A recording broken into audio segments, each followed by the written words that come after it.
C plus plus के अंदर expressions क्या क्या होती हैं? दो तरह की होती हैं, एक होती है इम्प्लीसिट और एक होती है एक्सप्लिसिट।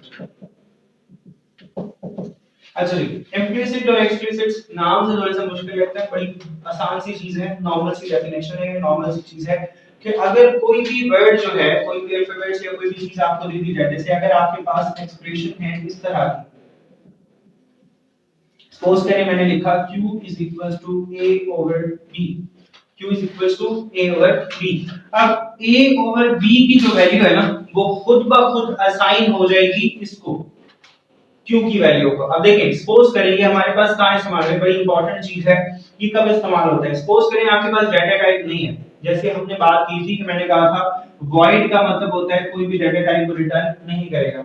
इस तरह की कंसीडर, इस तरह की केसेस में आप क्या करेंगे, इस तरह की केसेस में ये होता है कि अगर आपके पास वैल्यूज आ जाए तो वो ऑटोमेटिकली खुद से डाटा टाइप चूज कर लेते हैं। चूज कैसे करते हैं कि पहली चीज तो मैंने दी है जैसे q = हां, अगर मैंने लिखा a और b, अगर तो एक चीज आपके पास फ्लोट वाली हो सकती है और एक चीज आपके पास क्या हो सकती है, इंटीजर वाली हो सकती है। अब ये क्या चीज कंसीडर करेगा, अच्छा ये दोनों थोड़े से डिफिकल्ट, थोड़े से डिफरेंस है एक दूसरे से। सपोज करें a के अंदर पड़ा हुआ है 3.5 और b के अंदर पड़ा हुआ है 5। अब आंसर किस में आना चाहिए, फ्लोट में।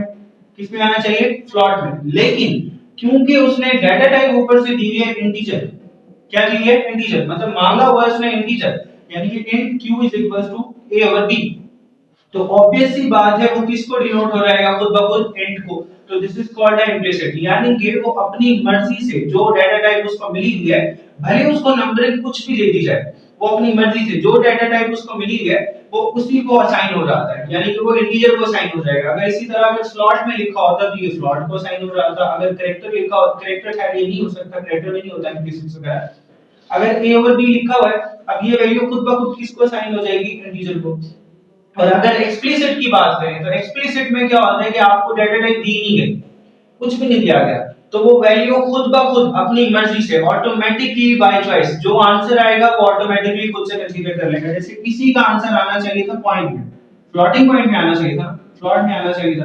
अगर जैसे मैंने लिखा a b over c, suppose करें कि वैल्यू है हमारे पास 2.2 और नीचे है 3.1। अब आंसर किस में आना चाहिए, पॉइंट में, बट मुझे डाटा टाइप नहीं दी गई, वहां तो डाटा टाइप दी गई थी, यहाँ पे डाटा टाइप नहीं दी गई, तो आंसर खुद ब खुद किस में चला जाएगा, इसकी क्वेश्चन के मुताबिक, मतलब जो वैल्यूज दी गई हैं उसके मुताबिक खुद ब खुद उसको असाइन हो जाता है। तो दिस इज कॉल्ड है एक्सप्लिसिट। इसमें क्या होता है कि इम्प्लिसिट, क्योंकि इम्प्लीफाई किया जाता है, इंप्लीमेंट किया जाता है, इसके अंदर डाटा टाइप खुद से दी जाती है, उसमें डाटा टाइप एक्सपेल कर दी जाती है, निकाल दी जाती है। नाम से पता चला, मैंने कहा था ना कस्टम कभी-कभी आंसर देता है आपको, इंप्लीमेंट किया जाता है इसके अंदर डाटा टाइप को और इसमें एक्सपेल किया जाता है। तो इसके अंदर जो वैल्यू होगी, जो डाटा टाइप होगी, वो खुद ब खुद किसको असाइन हो जाएगी, उस वाले को जो आंसर आएगा। जैसे 2.2 है, 3.1 है, ऑटोमेटिकली इसको असाइन हो जाएगा। ये हम नॉर्मली कर भी चुके हैं कि अगर जैसे एज आती है, एज हमेशा हमारे पास किस में होती है, इंटीजर में होती है।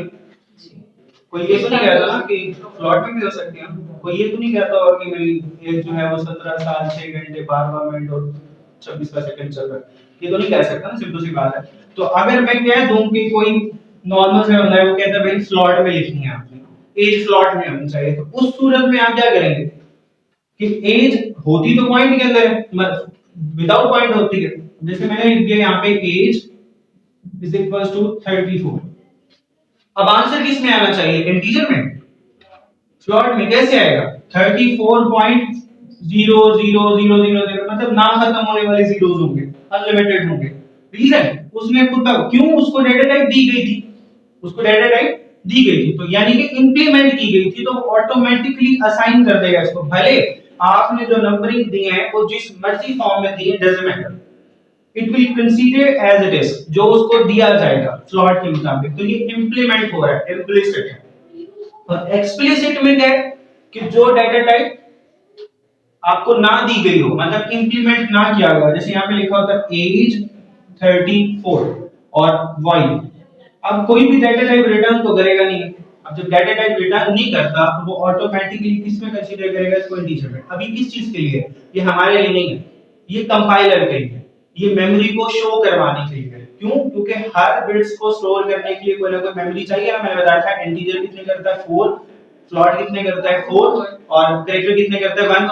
अब ये तो कुछ भी नहीं कर रहा, वॉइड तो कोई डेटा टाइप रिटर्न ही नहीं करता, तो ये सेव भी नहीं करेगा, ऐसे ही है। लेकिन अगर मैं कहता हूं कि ये करवाए फिर भी करे, बाय फोर्स करे, तो फिर क्या होगा कि अपनी मर्जी से डाटा टाइप असाइन कर देगा। अगर इसने इंटीजर देखा कि इंटीजर वैल्यू है तो वो कितने बाइट्स ले लेगा 4। अगर इसने कहा फ्लोटिंग वाली है तब भी 4 लेगा, ठीक है। तो अपनी मर्जी से वो असाइन कर देता है, दिस इज कॉल्ड एज, ठीक है। तो ये सिंपल सी बात है, एक्सप्रेशंस का ठीक है। बस अब वापस दिखा रहे हैं, गुड जॉब।